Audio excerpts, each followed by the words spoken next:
We are kicking things off with the explosive feud brewing between Jake Paul and Dana White.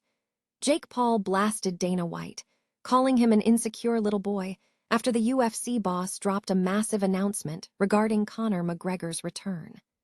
This reveal has sent shockwaves through the combat sports world, and we dive deep into exactly what Paul had to say about the timing of this huge news.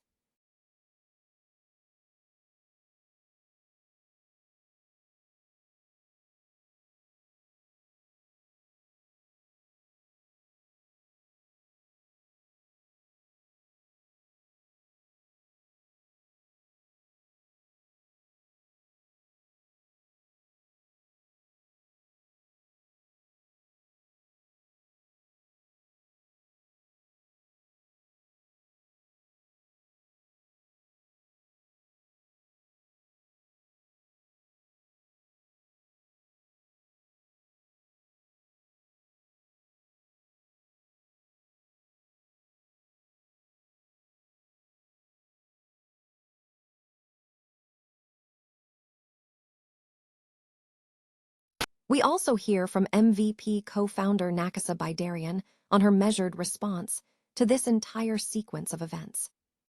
Finally, we get to the main event news. We break down everything we know about Conor McGregor's return to the ring against Max Holloway, including the fight details, the weight considerations, and what this means for the future of the featherweight division. Don't miss a second of this massive fight preview, and subscribe now for all your top stories. Jake Paul launched a sharp attack on Dana White following the UFC boss's announcement of a Conor McGregor fight, capitalizing on the moment during Francis Ngannou's walkout. Paul, attending his most valuable promotion's MMA debut event, was reportedly stunned when news broke that McGregor was set to return to face Max Holloway in a highly anticipated rematch. Dana White revealed the McGregor news live on his social media account precisely, as Ngannou was making his cage walk for the main event, a timing that immediately drew scrutiny given the ongoing, bitter feud between White and Ngannou since McGregor left the UFC in 2023. Backstage, Jake Paul quickly reacted, directing his criticism toward both McGregor and the UFC. Paul characterized White's actions as an attempt to hijack attention away from his event, stating, "The cokehead is back. Nice, yeah, that's cool, bro, cool, yeah." He further accused White of trying to manipulate the narrative, adding, "Little insecure boys trying to piggyback off our event and try to put some news over top of us.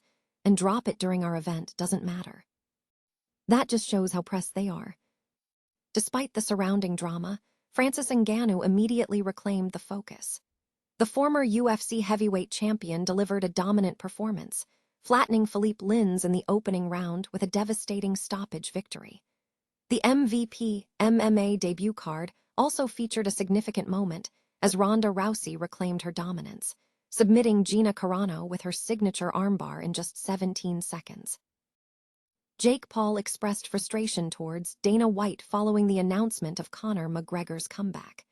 The statement was made in the context of Francis Ngannou's recent knockout victory.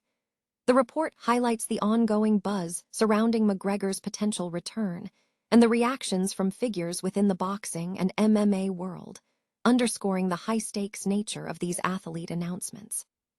Meanwhile, the content also features a profile of Sejal Gupta, a sports journalist specializing in the NFL, who brings a unique blend of analytical depth from her master's in management and a creative storytelling voice inspired by pop culture to her sports reporting.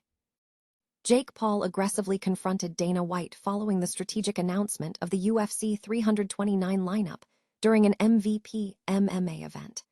The confrontation occurred as Francis Ngannou made his walk to the cage at Intuit Dome.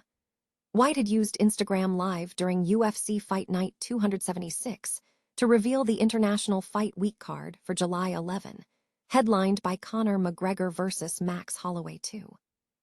This timing immediately dominated headlines, overshadowing MVP's debut event featuring Ronda Rousey vs. Gina Carano. Speaking to reporters afterward, Jake Paul openly mocked White, accusing the UFC boss of attempting to hijack attention from MVP's historic night. Paul characterized White as an insecure little boy, stating, "Oh, the cokehead is back. That's cool, bro. Drop it during our event. It doesn't matter. That just shows how pressed they are, little insecure boys trying to piggyback off our event and try to put some news over top of us. It's not going to work, buddy. Paul has increasingly positioned himself and MVP as serious competitors to the UFC, fueled by the success of Netflix-backed combat sports events and MVP's expanding MMA ambitions.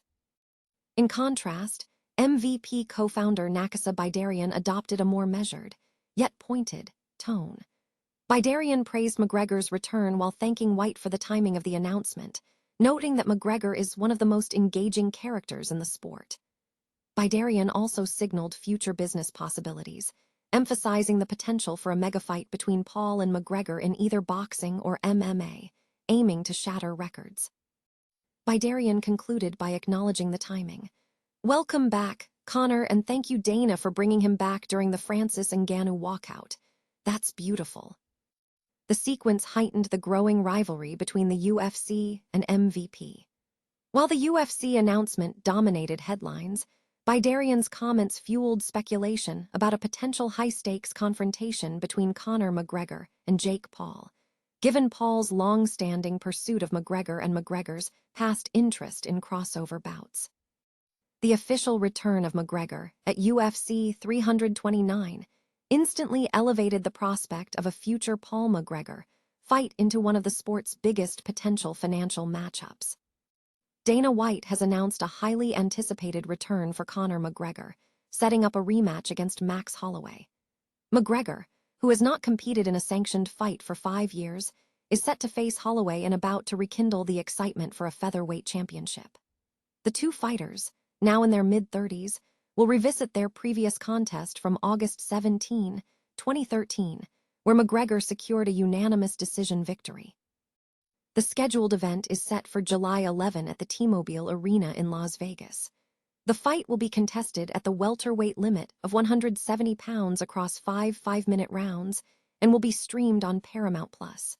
A significant factor in the matchup is weight. While McGregor has fought at 170 pounds 3 times, 2 of those were non-title bouts against Nate Diaz. Conversely, Holloway reportedly made a permanent move to lightweight at 155 pounds in 2025, which could place him at a considerable disadvantage against McGregor if he maintains that weight for the upcoming fight. Additionally, the card features a co-main event matchup between Paddy Pimblett and Benoit Saint-Denis in a lightweight contest. Pimblett has been inactive since January, while Saint-Denis is on a 4-match winning streak. The last time McGregor and Holloway faced off, McGregor won by unanimous decision but suffered an ACL tear, though he managed to survive 3 rounds. Editorial recommendations for the event are available through the source.